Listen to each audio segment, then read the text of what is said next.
The views and opinions expressed on Deeply Upsetting are those of the panelists and not those of the Geeks Under the Influence Network, associated brands, properties, or businesses. Listener discretion is advised. Please keep your hands inside the ride at all times. Would you rather? Ooh. Go on a terrible first date, then realize you both have to walk in the same direction to your cars, and on the way there they ask you out again, so you have to break the news in person that you're not into it. Oh no. Or every single time your phone rings, it's a FaceTime and you have to answer it. Oh my God. For like socially awkward or people with anxiety, these are the nightmare scenarios. Yeah. Okay.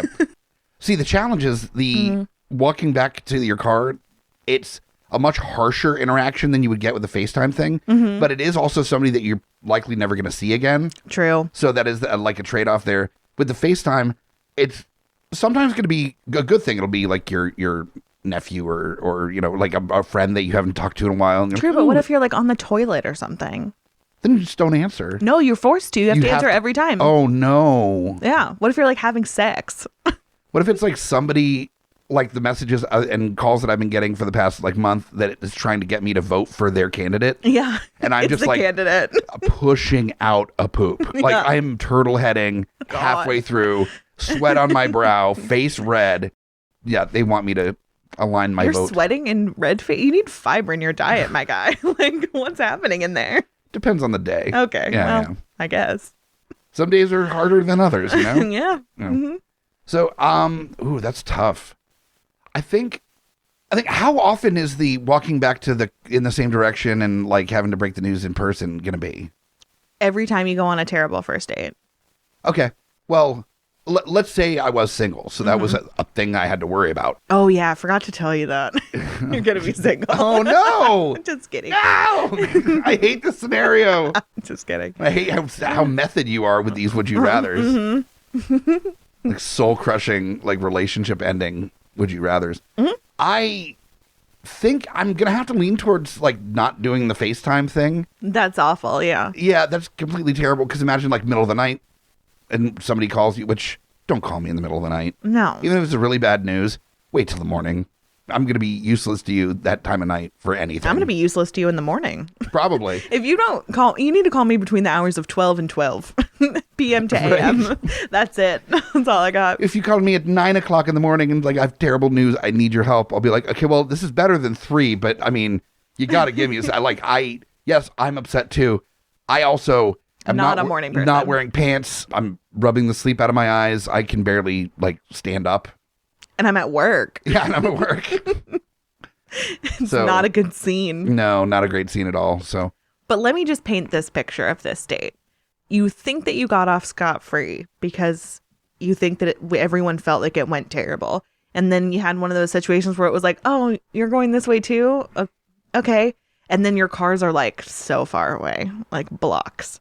And in the middle of it, that's when they muster up the courage to ask you out again. And you're floored. You thought that they had a bad time too. How could they have possibly had fun? But they did. Well, see, I've been in that situation before where the date was horrifying and like nobody seemed to be having fun. And I have too, but they didn't ask me out again in person. They asked me out over text. Yeah, so I could same. Easily get past that over text. But in person, what if there are tears? I'm just making it worse. Well, what if because I realized that I did like a totally like uneven. Lopsided. Yeah. So uneven. Well, what if they're tears? At that point, I'm going to be like, okay, I made the right decision. Because like if you're crying over like a first date that seemed bad in my opinion, and you're like really upset about it, you're too invested already. Maybe you're just a fucking catch. Let's be real here. Even if in some weird world I was such a catch that somebody was like emotionally invested into it, it's a first date.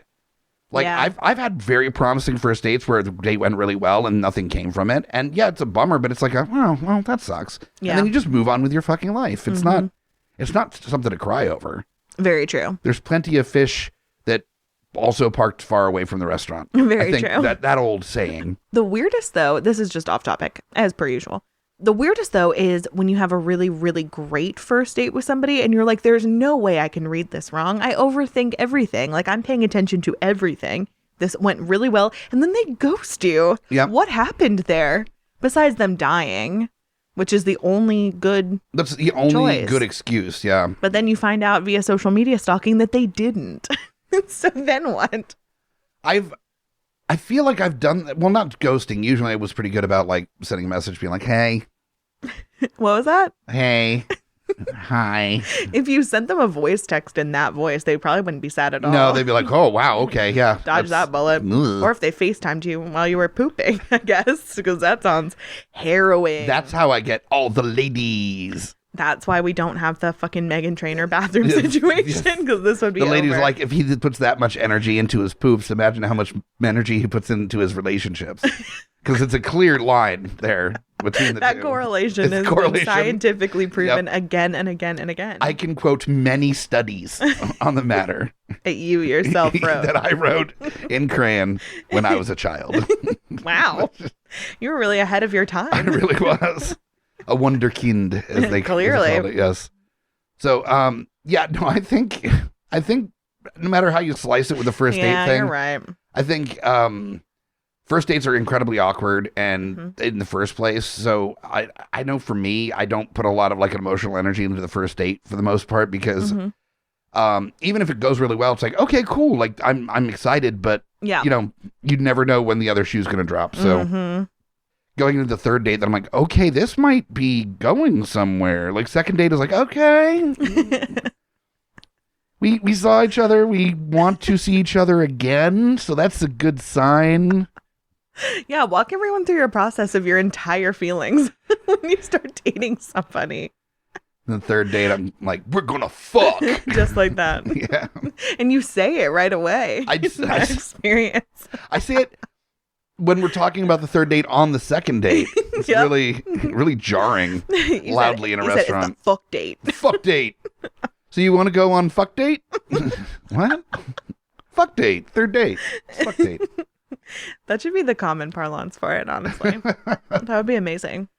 Heard you met somebody? I know I did. I'm going on fuck date on Tuesday. I like how it's just fuck date. It's not even like the fuck date. Nope, it's fuck date. Wow. It's really intense. It's a shame that can't be the title of this episode. I know. Yeah. That is too bad. Damn it. Censorship. Ugh. So rude. My rights.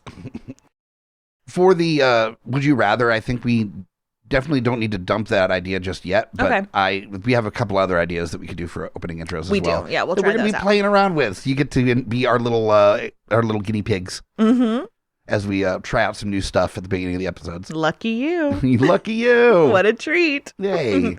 All right. So it's definitely not the FaceTime one. I'm pretty disappointed. Yeah. Well, I mean, who wants to be on FaceTime? That like period. Me. Yeah. Like I always get really nervous when I'm on Zoom calls with work because I'm just worried that it's going to magically, for no reason, have the camera on when it turns on, even though that setting's always off. Yep. This was inspired by a tweet that I saw, actually, where somebody said that they went to call a restaurant to make a reservation and they picked up and it immediately turned into a FaceTime without them knowing it was going to do that. No. That's awful. That is the worst. FaceTime without consent is like criminal. Truly. I do not need people to be able to see me with their eyes unless I consent. Yeah. Please do not perceive me, especially like if I'm trying to go to your establishment, because if you saw me like in my natural resting state in my home, you wouldn't want me to come to your establishment. I look like a wild animal You're right. in the home. I had a new manager that at the beginning of the pandemic wanted to like do a call. So I called, not thinking anything of it. And then they popped up on the like video chat and they're like, I can't see you. I'm like, oh crap. Okay. I'm wearing like a Dragon Force t-shirt. My hair is all like wild. I'm clearly not in professional garb. He is at home. So I'm sitting there and he's like in dress clothes and I'm like, I look like a hobo. Cool. This is good first meeting for this person that's never talked to me That was the before. first time you met? First time, yeah. I don't remember this at all. No, this was a new manager that I normally didn't work with. So you just kept this from me as a secret. Yes, that was my deep dark secret. You're just keeping secrets for content for the It episodes. was a manager I that see you. saw me in my underwear. Ooh. He stood up and was like, sorry, I'm in my underwear. Sorry you could see my balls. And he was like, there's no reason for you to stand up. I never would have known. It's like humping at the camera. Like, I'm sorry. This is so uncomfortable for me. As you're doing it right now. I am humping. I think you can't actually say humping without humping. I think it's part of the rule. Oh my God. Humping. No, you gotta, I guess, get a little hip in there. A little bit. A little bit. Subtle hip. Subtle hip, yeah. Action. I mean, you want to go big hip, but you can survive with minimal hip. Yeah, you can make it. Yeah. Just barely. Barely. Anywho. Yeah. Off to a great start. Off to a great start. This is Deeply Upsetting Bag.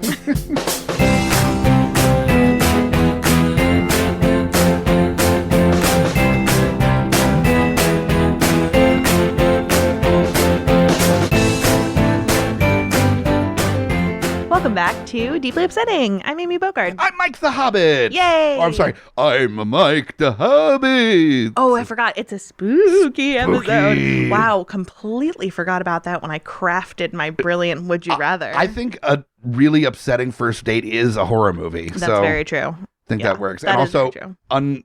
unprepared FaceTime, also terrifying. You're right. I meant to do it.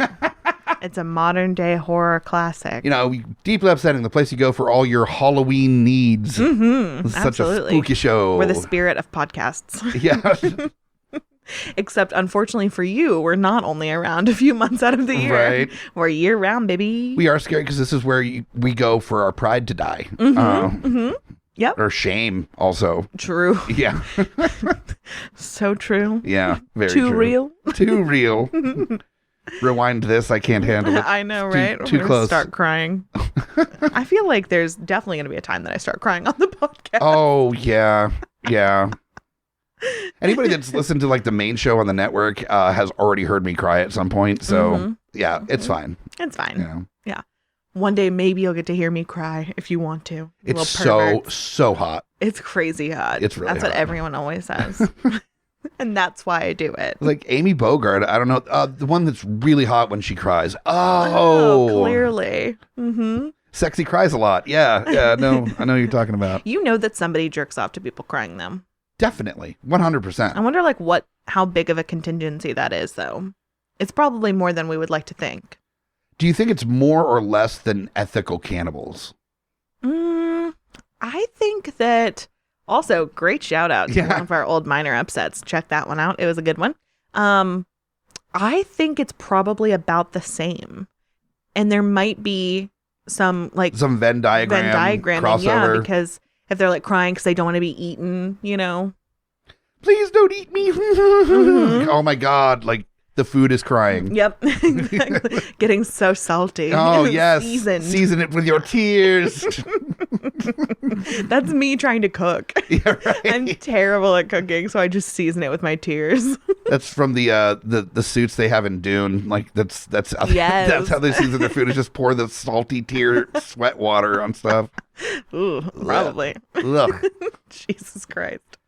Anywho, yeah. Welcome back to Deeply Upsetting. Welcome to Dune Talk. Dune Talk. Dune cooking. I would fucking love to talk about Dune, like with anyone who wants to hear it. Right. No one that I see like on a regular basis, which honestly is just mostly like people at work at this point, because I have no free time.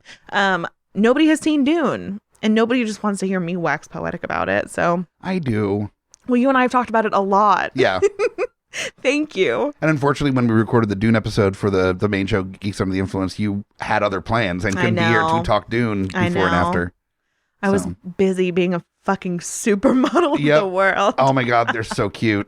The pictures I've seen. One of my friends, who is an incredible makeup artist and is a really incredible photographer, as it turns out, is starting a little business. And so for some like promotional stuff, she did some horror photo shoots, and I did like a devil who ended up kind of being also like an 80s Wall Street boss.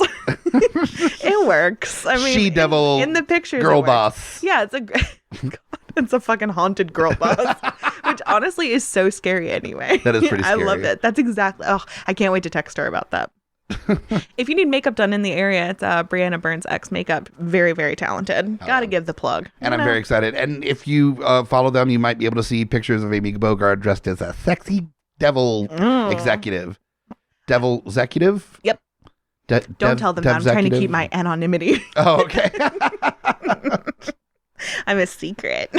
Speaking of secrets, there's some information that isn't a secret about this show. Is it how you submit the questions? Yes. Great segue. I thought so. Good. Yeah. The thing we do here is we answer questions from your creepy little brains, all your hypothetical quandaries, as upsetting as they get. We do not discriminate. And it does get pretty upsetting in here. Immediately. Yeah. Constantly.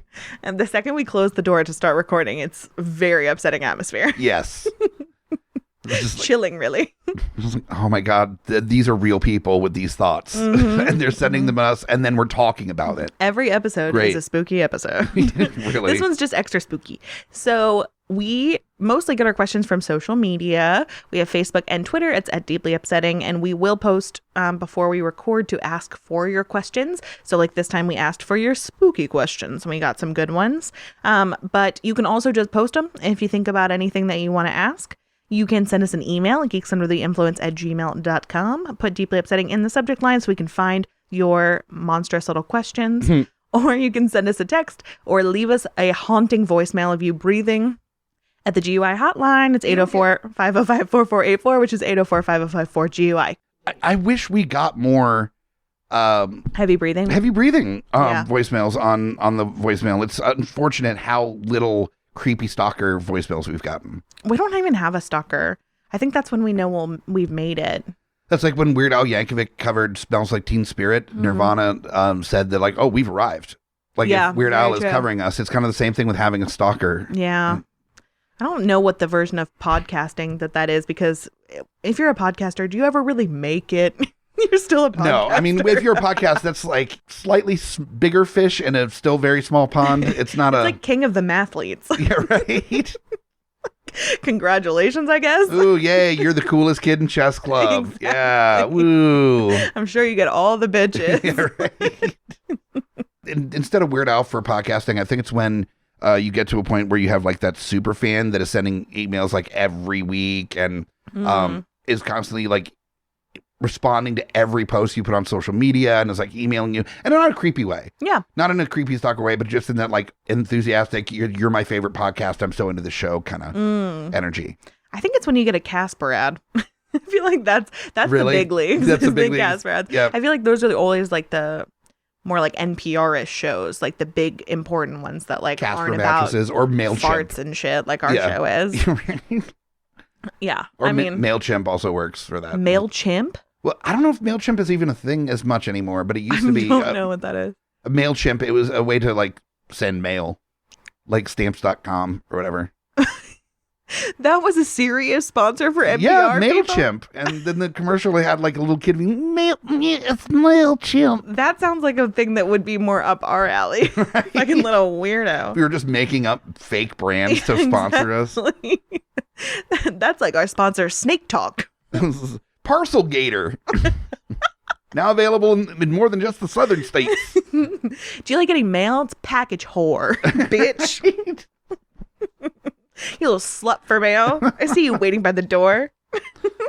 Are you homicidal and also like getting a special delivery? It's Bindle Stabber. Whoa. I was not prepared for that. You took a really big jump there. Like a stabby hobo. You took that from 0 to 1,000. If a stabby hobo was a business, Bindle Stabber. You love bringing up bindles more than anything. I think it's because you know that a lot of people don't know that term, so you want to be able to explain it to people. I like to be perceived as smarter than I actually am, and I've been really good at hiding the fact that I'm actually an idiot. You have been? I have been. Really good at it? I think I've been trying to play it off where my like idiocy is like a playful, like silly thing and not... It's just an act. Cold, raw stupidity. No, it's hot, steamy stupidity. Yeah. Don't sell yourself short. If you want hot, steamy stupidity. Welcome to the show. Deeply upsetting. Deeply upsetting. Speaking of, we do... we have questions. We do have questions. We have spooky questions. We do have spooky questions for the Halloween season, and we're going to start off with this one from our friend Chris Porter and GUI panelist as well. This is a great way to start it off. This is actually also very timely because there's a new series about this character. Yes. If you had Charles Lee Ray's spell, and Charles Lee Ray, for those that are unfamiliar, that's the serial killer that inhabited Chucky's body in Child's Play. Mm-hmm.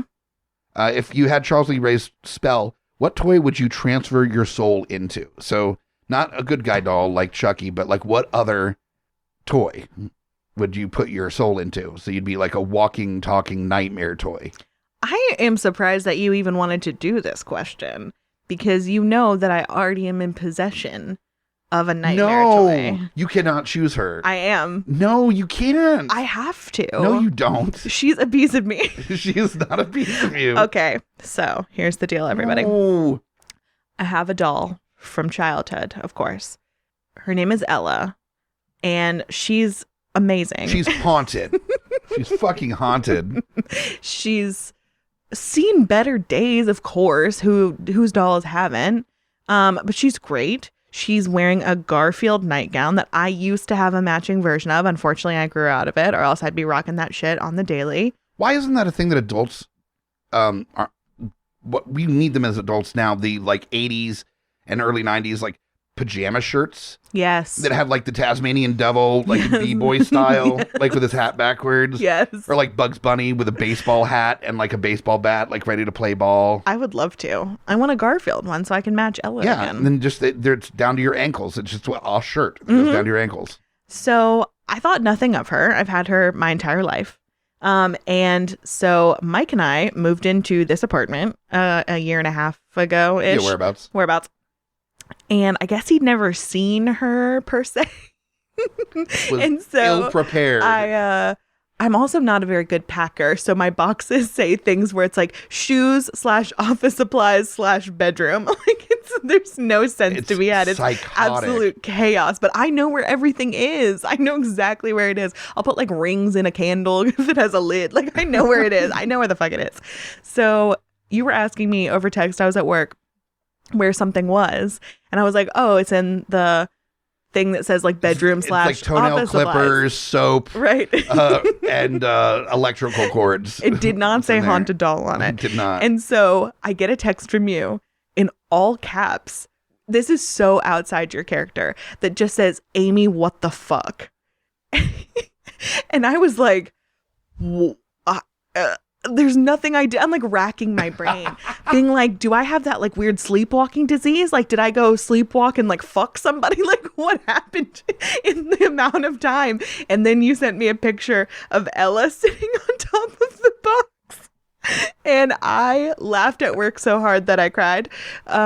She's not scary. She is spooky. No. You gotta admit that she's a little spooky. She's cute. She's tired. She's wearing a little sleeping cap. No, she's got the plastic limbs. And it's like She does it's a have a little like plastic probably like face. 8-inch tall doll. It's not a big doll, but it's got like the plastic limbs, and then the body is like fabric. But all the fabric, the innards, have just like compressed to nothing. She was loved a lot. So it's just this sad, creepy Cronenbergian floppy body, plastic limbed, like sleepy doll. She's beautiful. It's so fucking creepy. It I looks like love it's gonna her. like get up on all fours and its head's gonna spin around like 180 and look at me, and then I'll hear a baby chuckle, and then it'll just like scamper under the bed. Honestly, I wish it would. I wish she would. I've tried to like whisper it in her little ear, but she's too tired. She's asleep. She's so tired. She's a sleepy baby.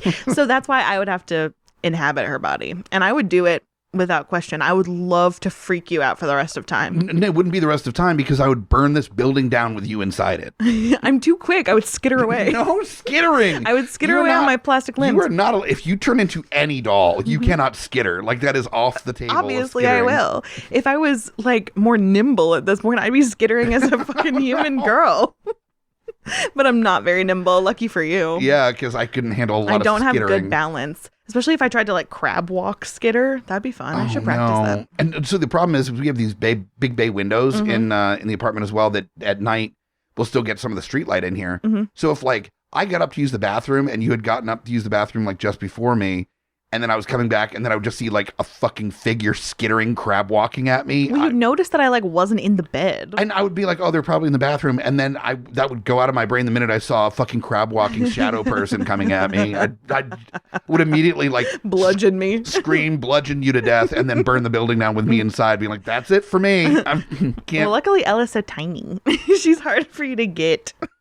So I've seen the rabbit in Monty Python was also tiny, and it ripped throats out and murdered knights. So that's not about size. I feel like we should post a picture of her on the social media, and everyone can say that she's cute.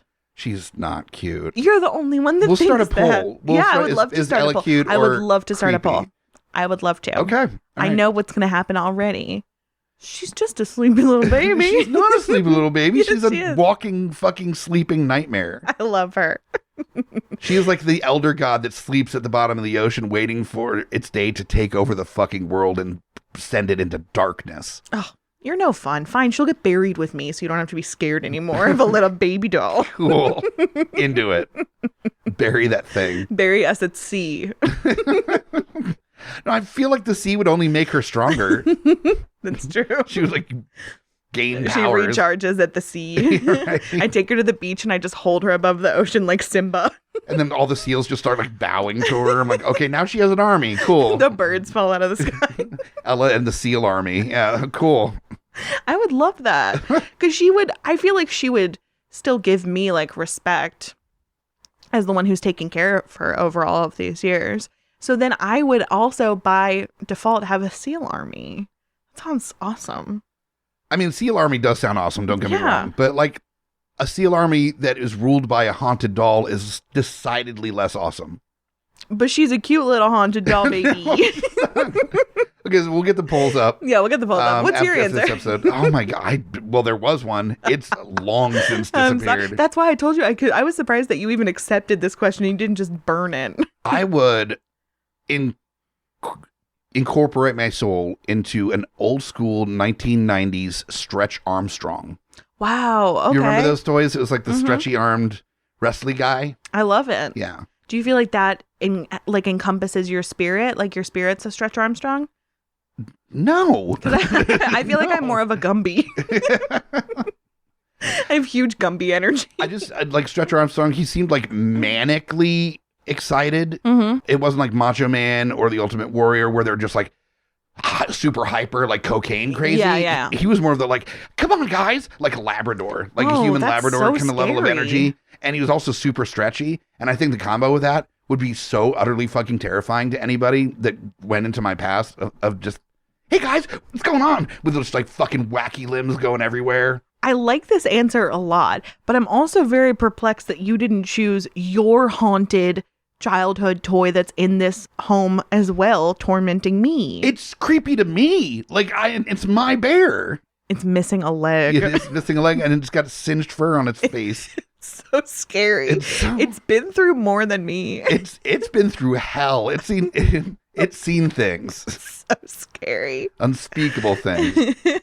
It's beat to death. There's a picture of me as a little infant that's actually smaller than that bear. Aww. Because I was a preemie. And then now it's a tiny bear. It's like a 10-inch bear. It's a little thing. It's missing a limb. It's like if you put that in a washing machine, it would come out flat. I think it's just dirt and bugs, I think, in it. Perfect. It's like the Oogie Boogie Man from Nightmare Before Christmas, but as a stuffed bear. Yep, pretty much. Very scary stuff. Yeah. And you make fun of Ella, please.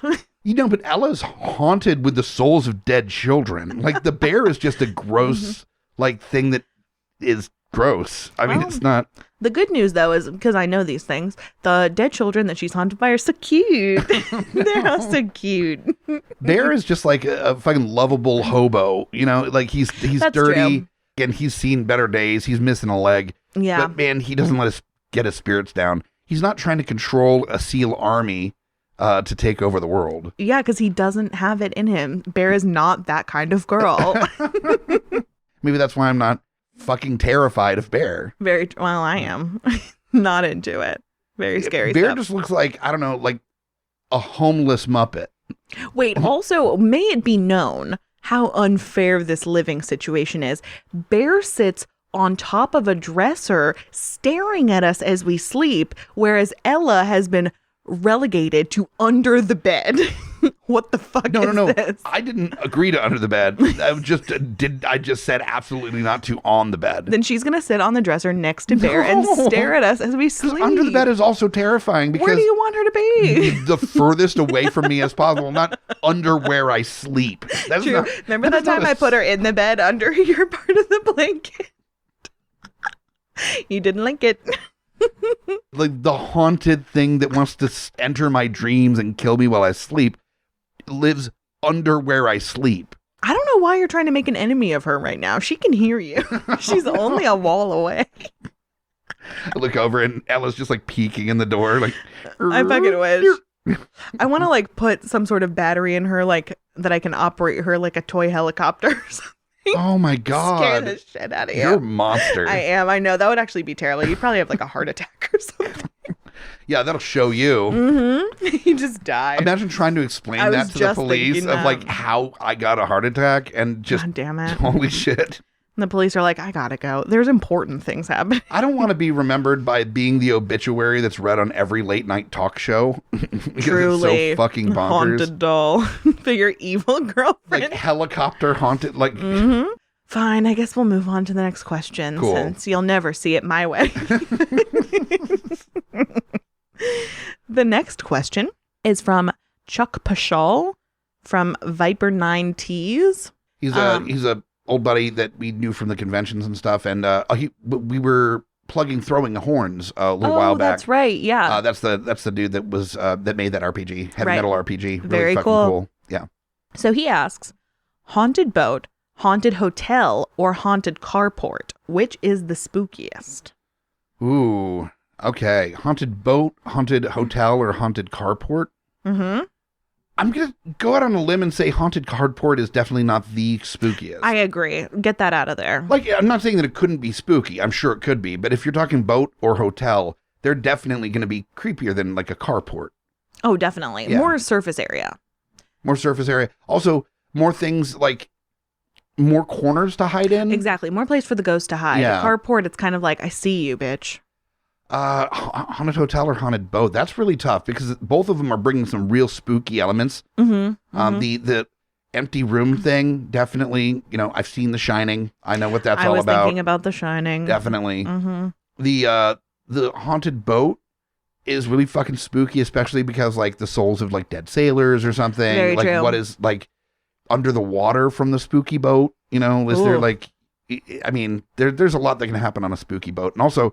You're probably out in the water. If a fucking 1800 sea captain ghost attacks you, there's not going to be anybody around to hear you. I'd rather drown. You probably will.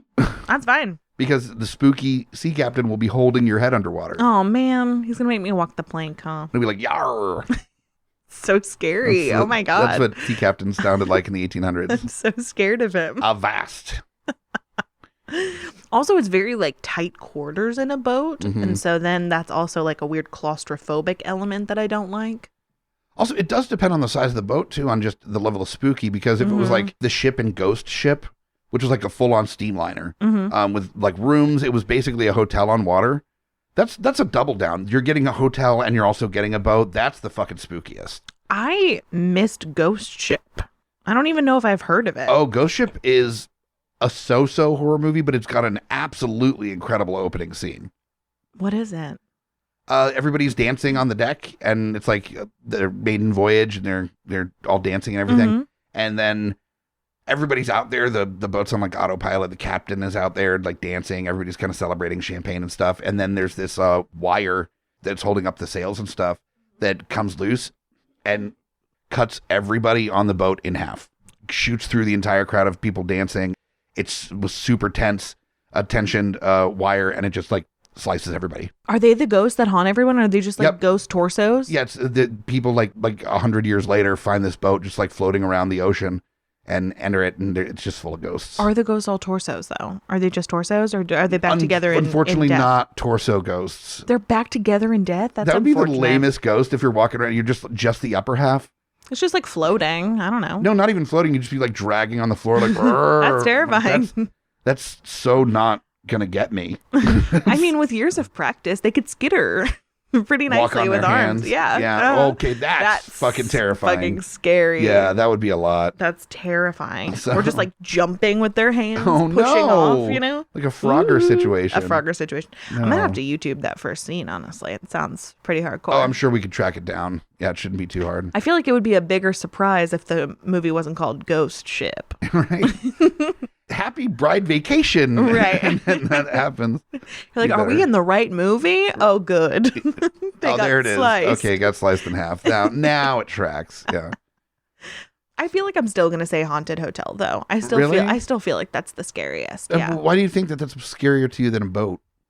There's so many options, you know, like there's so many scary options. There's like scary boiler room that I get backed into a corner in by the ghosts. I don't want to die in there. There's scary kitchen. Coming this fall to Fox. Scary kitchen. It's just people yelling boo at you while you're cutting and stuff with a knife. And It's just people being mean to me while I try and cook. I'm just crying. just like yelling terrible things and also just trying to like freak you out when you're chopping so that you can cut a finger off. And Yeah, that would be unfortunate. they try to make it like the most unsafe environment for your cooking. That's the scary part. It's just Gordon Ramsay yelling at me. They like turn on the burners well before you were planning on it, so when you try to light it, it's on more than you thought, and it just, like, blows back in your face. Jesus. Yeah.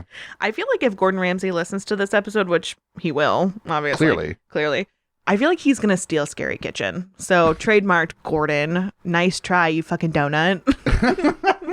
Oh, that is a thing he says, isn't it? Yeah. Mm-hmm. That's so fucking weird. One of his other weird things that he said, I really love MasterChef. That's one thing about me. I don't really watch any of the other Gordon Ramsay shows, but I love MasterChef. And a phrase that he's used multiple times, it feels like it should only be a one-time deal, but he said multiple times that the dish tasted like his granddad's shoe. What's that? That means that there's probably a pair of his shoes that his granddad used to wear that were like the nastiest, gnarliest shoes that he got shit all the time from grandma about like, why don't you throw those shoes out there? They smell like human feces. He's like, well, that's because I used to shit on them in the war.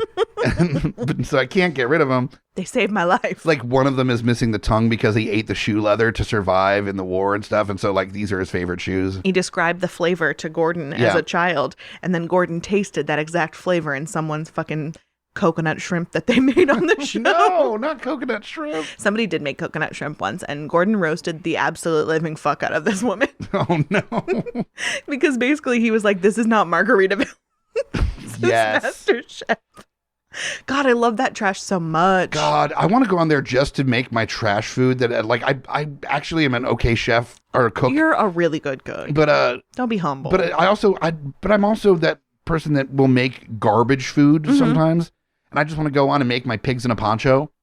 Yeah. Which is just a hot dog that you grill and then you put in a tortilla with cheese and then you wrap it up and then you grill it. So it's like a flauta, but the internal part is not like shredded chicken or ground beef. It is literally a hot dog. That's high class, baby. Yeah. Sometimes I microwave it. But the best part is when I have the time to like put it in butter and grill the outside so it's crunchy. Yeah.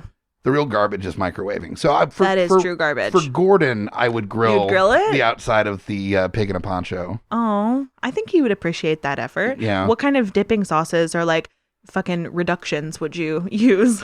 I do a ketchup aioli. Oh. You like mix ketchup and mayo? Yep. For the pig in a poncho? Mixed with a little bit of hot sauce. I literally don't know why. Tomatoey, it's a little spicy. I don't know why it makes it disgusting that there's a tortilla. Because I feel like tortillas and ketchup should never the twin shall meet. Like, I don't like the... You're upset because ketchup is touching tortilla. Yeah, what's the deal with that? I need to unpack that. I think you do need to kind of like dig in and see if you like if that something relating to ketchup and tortillas hurt you as a child. Yes, they did. We'll get into that later. I do feel weird about ketchup and eggs together. Like, Ew, I've never been a big fan of that. That's weird. It's pretty normal. I don't want to like call out any of our listeners being like, you're a fucking piece of shit. I do. You Fuck do? you. That's gross. In the morning? In the mornings a lot, yeah. I mean, I understand ketchup on like home fries and shit. Well, yeah, potato products and ketchup go together. They do. But if you put ketchup on a baked potato, you absolutely get monster. the fuck out of here. Yeah, get the fuck out. I know that everyone's allowed to have personal taste and stuff, but like Also, no, you're not. So says me. There are lines. There are lines that you cannot cross. Fucking Donald Trump ass ketchup on a steak bullshit.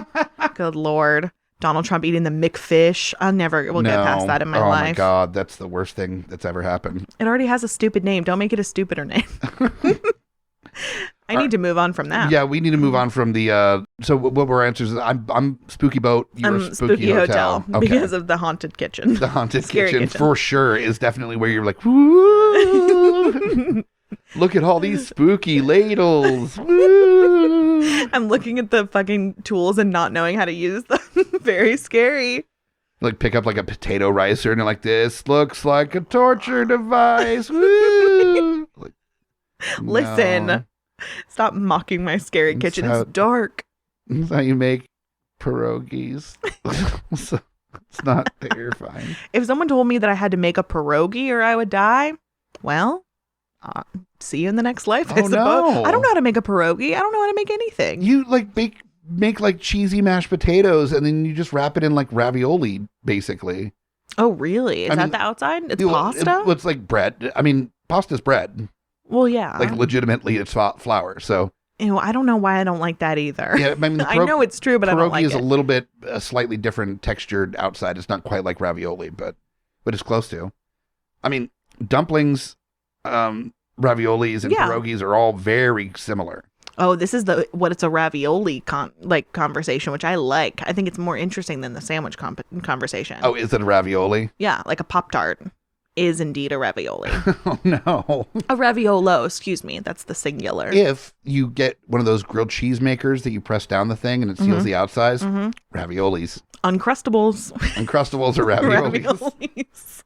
No. I could talk about this all day. Gushers are raviolis. Wow. That's classe.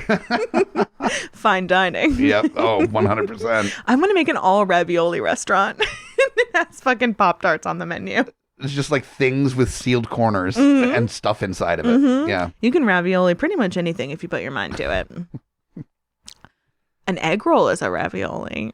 If you do one of the like stuffed steaks where you like cut the steak and then you fill it, like turn it inside out and then fill it and stuff. Or chicken or something, yeah. Is that a ravioli? Yeah. That's a ravioli. That's the kind of ravioli I like. That's a fancy ravioli. That's a fancy ravioli. You know what the fanciest ravioli is? Beef Wellington. Yes. That actually is surrounded by bread. That's a true ravioli. That's true. That is the meat to bread ratio I like on my raviolis right there. I guess we should do the next question. Yeah, I suppose it's time for us to dig into the next one. So that's yours. But if you guys want to tune into our next podcast, Ravioli Talk, we will be there. Ravioli Radio. Mm-hmm. You can send in your, is it a ravioli or not? Oh, I guess it is my turn, isn't it? Yeah. Yeah. Okay, cool. I should probably pull up the question. I like how you just said that out of nowhere. You and I were having a secret conversation about whose turn it was, and then you put it all out on Front Street. Yep. And I was like, no, the Chucky thing. Yeah, we answered that, and then we answered another one, too. The haunted boat. The haunted boat. We have one more question that we're going to cover here on this episode. And then I promise we'll leave. For the spooky, scary episode. Are you terrified yet? Ooh, ghost boats. People are probably crying. Scary kitchens. Haunted ladles. Raviolis. Raviolis.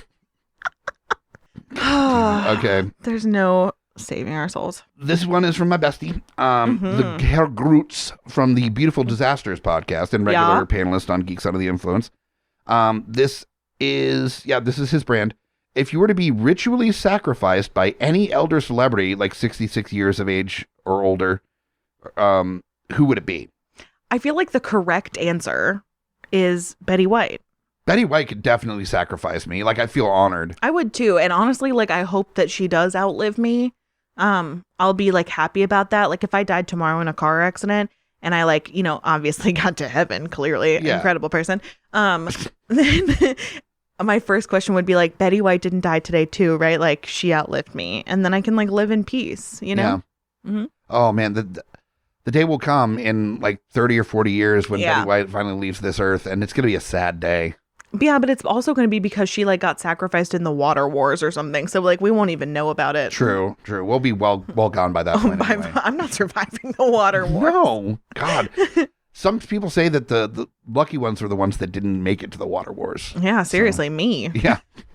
As soon as I hear about the water wars, it's over for me. Yeah. Fair. I always say I'm going to walk into the ocean anyway, so I will. I just won't get on a boat.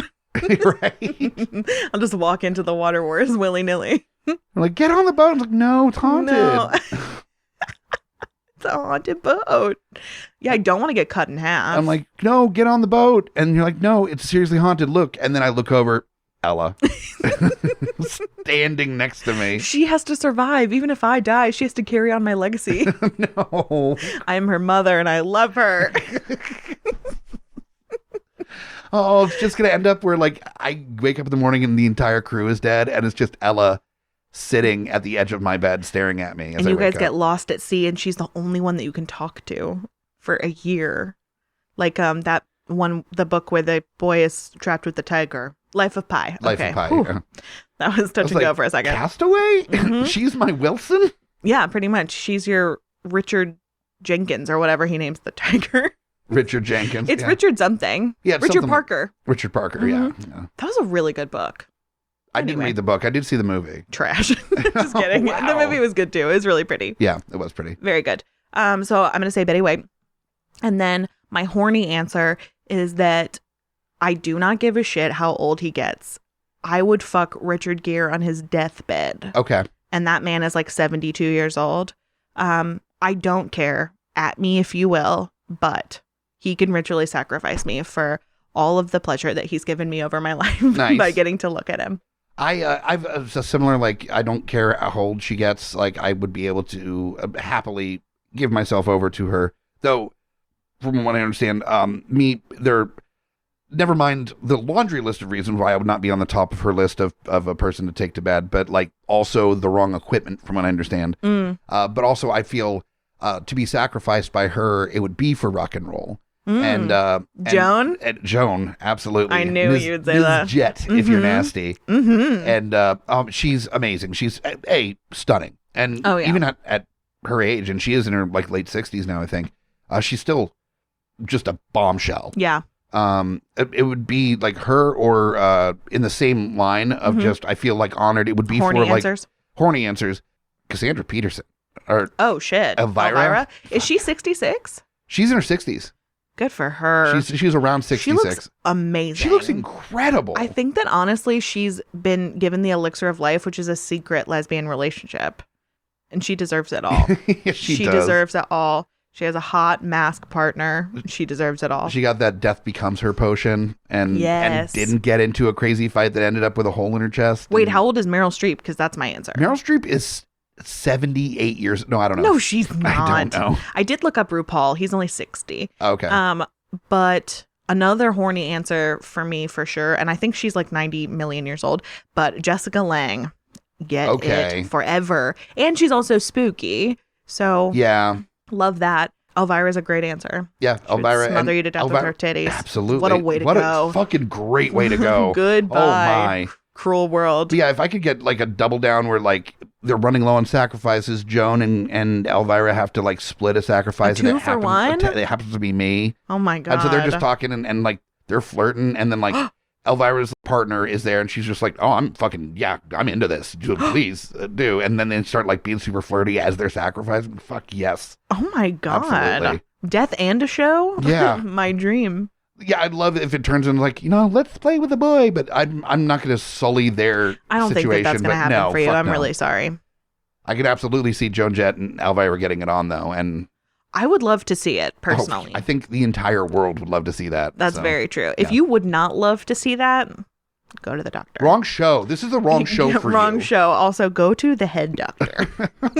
Get that checked out, my friend. I don't know who else. Not in a horny way, but I feel like I would be honored to be sacrificed by Morgan Freeman. Yeah, I would too. Or Richard Attenborough. What about Werner? Werner Herzog. Mm-hmm. I think he probably has a basement full of people he's ready to sacrifice at any time. So he already did. Yeah. Yeah.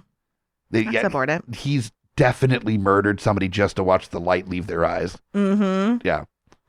I feel like the problem is that most of my like middle-aged celebrity women that I'm obsessed with aren't old enough for this answer. They're just a little bit below the bar. They're too young. Yeah. I don't have a lot of like older, like I wouldn't really, as much as I do appreciate Clint Eastwood as a director and an actor, I don't know if I would be like, yeah, go ahead and sacrifice me, Clint. I don't know. I know that people like him and stuff, but he rubs me the wrong way. I don't know why. He's a crotchety old man, and Yeah. some people think it's lovable, other people do not. So I get that. I don't. Yeah. I don't love it. He is a little polarizing. So He doesn't deserve my sacrifice. wow. I know. I thought it too. Yeah, But that's I was going to unfortunate. pass it up. That's probably the better I'm move. the bigger person. Yep, that's what that means That's what that means. for sure. Mm-hmm. I think it's a little too passé, Mm-hmm. but it would be interesting, like if you were to get sacrificed for someone. Mm-hmm. I mean, you could do worse than Ozzy. I mean, that's so thematic to Ozzy that I don't want that for me. I'd rather be sacrificed by Sharon. Sharon. Yeah. We're laying next to each other, and you got Sharon. Mm-hmm. Oh man, no, you're getting the better deal because I know. she would make it quick and painless. Easy. Ozzy would stab the wrong spots like a lot, 100%. and then he'd yell at one of his kids to like come over here and point to where he needs to stab. He wouldn't even be looking. He wouldn't be looking. He'd be like distracted, just and not even stabbing hard, but enough. It's a sharp You knife. feel it, yeah. So he's just doing these like inch deep puncture wounds all over my body as he's just looking around like, "Has no one done it right?" That's pretty good. I will you fucking die. And I've been dead. You've been dead for 32 minutes. Sharon is having a cocktail on the other side of the house. She's gone. Just hearing me blood curdle screaming. The screaming is going down not because I'm closer to death, but I'm just so worn out from screaming constantly for 30 minutes. Yeah, and then you die. Eventually, then I just die after being quiet for a while. Yeah. See, I know that this question is going to plague me, and I'm going to continue thinking about it, that we have access to these questions, but we don't think about them No. ahead of time. I think it's more fun to be off the cuff with them. It is, honestly. but then for stuff like this, I'm like, God damn it, I know that there's some good answers. I just don't know what they are because my brain is trash. Well, also, I would, if I was to really get into like the best answers that I could give for this question, it would require some research because I don't really know how old people are. I know. I don't either. I mean, most of the Avengers are in their 50s now, or in their late true. 40s. So, like, people being 66 used to mean like old people. It doesn't really necessarily, like, how old is Penelope Cruz? Like, I think she's probably like 52. okay. I don't She's know. definitely not 66. No, I don't think she's 66, but I mean, I could see her being like 57 or 58 or something, and because she's looked the same the whole time. Well, that's why it's mean that Anthony chose the specific age. 66 is a weird age. Oh, yeah. shit. She's only 47. Oh, okay. Fuck. How old's Javier Bardem? He's got to be in his 50s. I would think so, too. But that's also just because he has, like, big zaddy energy. He does, yeah. He's 52. Okay. So he's how old I thought she was. Not for the way that she looks, by the way. Penelope stands don't come for me. Yeah, right. She looks great. So yeah, I don't know. There's a whole mess of older actors and celebrities that I would be honored to be sacrificed by, but I can't think offhand like who that would be. The greatest comics of our time are either not quite 66 or dead. So Yeah, true. Carlin isn't sacrificing anybody. No. Bill Hicks is not sacrificing anybody. You know, so Lenny Bruce been dead for a while. So, yeah. So I think I'm just gonna stick with Elvira and Joan Jett and call it I a love fucking it. day. Yeah. If anybody has any other ideas, feel free to post them on our socials. Stephen King, he's probably in his 60s, right? Probably. Yeah. That wouldn't be bad. Yeah. He'd probably end up writing me into a book later. True. I want him to do like, I know he doesn't do it anymore, but I would love it if he did like a sacrificial line of cocaine off of my body. I feel like that would be fucking cool. Like, if I have to, snort. Just a little one. Just a hint. It's weird that he actually yells snort as he snorts the cocaine, too. That makes it less cool. It makes it far less cool. Everybody was like, man, this is hardcore. Like, Stephen King's hardcore. Snort. Never mind. Never It's mind. Fucking weird, dude. Whatever. It's weird. Cocaine is no longer cool, actually. Everyone cocaine's canceled. You find out that, like, he just announces things that he's doing. Like, coming. Oh, no. I don't. eating. Like, how are you saying that as you're putting food in your mouth? Terrifying. Yeah. I hate it. And so does his wife, and not a big fan. No, I'm No, sure I no. wouldn't have married him probably. Well, money. Money, lots of money. But also spooky. Do you think he acts super creepy and spooky for fun at home? Like that he like jumps out at you and stuff, or like does really creepy things just to get your reaction so he could write it into something? I'm not going to lie. I really don't know too much about Stephen King, the person. And I Yeah. haven't watched like a lot of interviews with him or anything, if any. So I'm literally just going off the way that he looks, and his looks are boring. So I don't know. Okay. He looks so boring, right? He's like the most generic white dude looking Yeah, person he in looks the like world. a guy that likes to whittle. He totally looks like a whittler. Yeah. He's very wrinkly. Yeah. Like he's been outdoors, Yep. but I think it's actually from the cocaine. Yeah, he did a lot of cocaine.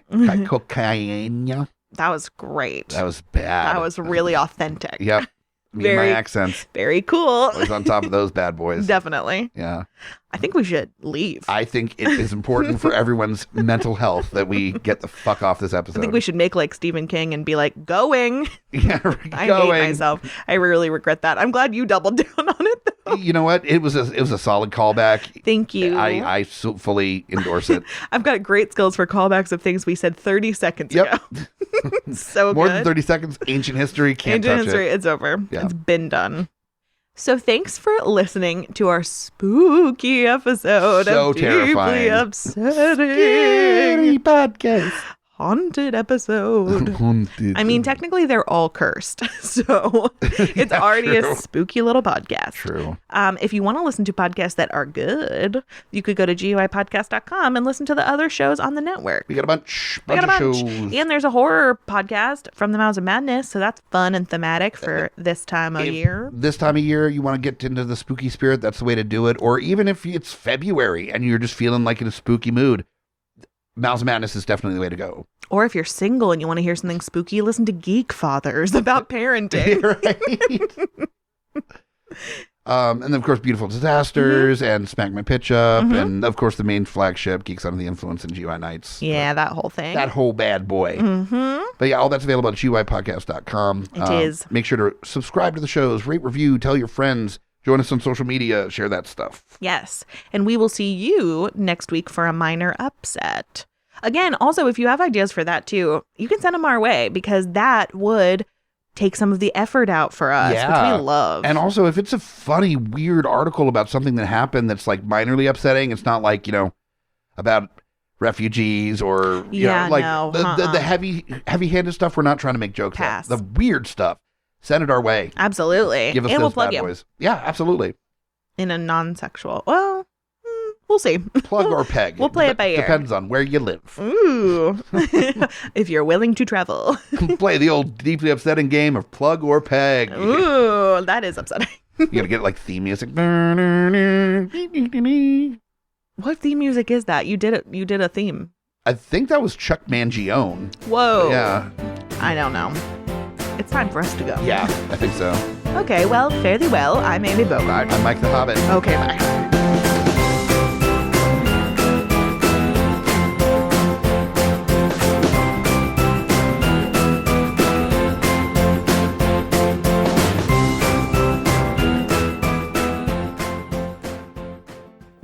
GUIPodcast.com.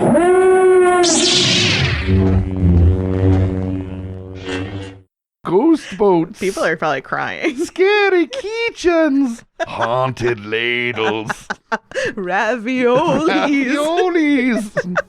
Raviolis.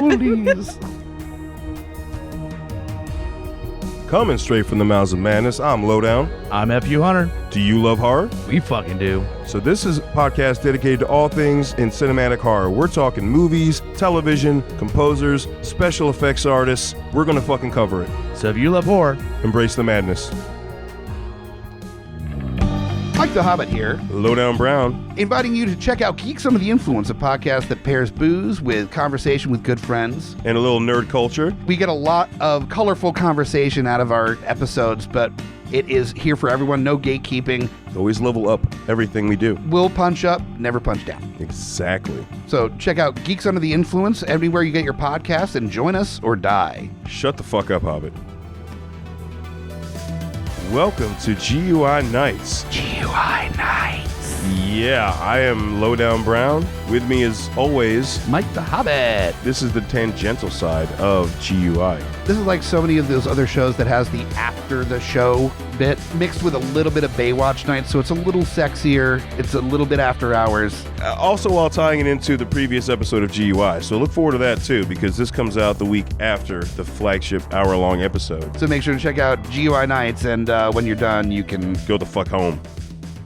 In a world ravaged by movie studios that keep rehashing the same things, only one podcaster has the guts to make it even worse. Join Mike the Hobbit as he traverses the internet to bring you some of the best and worst ideas for reboots, remakes, and reimaginings of some of your favorite and least favorite TV and film properties. Ideas like a John Waters He-Man movie, Fantastic Four the musical, and Aliens, done entirely with marionettes. What podcast would bring this evil upon the world? This is Smack My Pitch Up. Available anywhere you get your podcasts.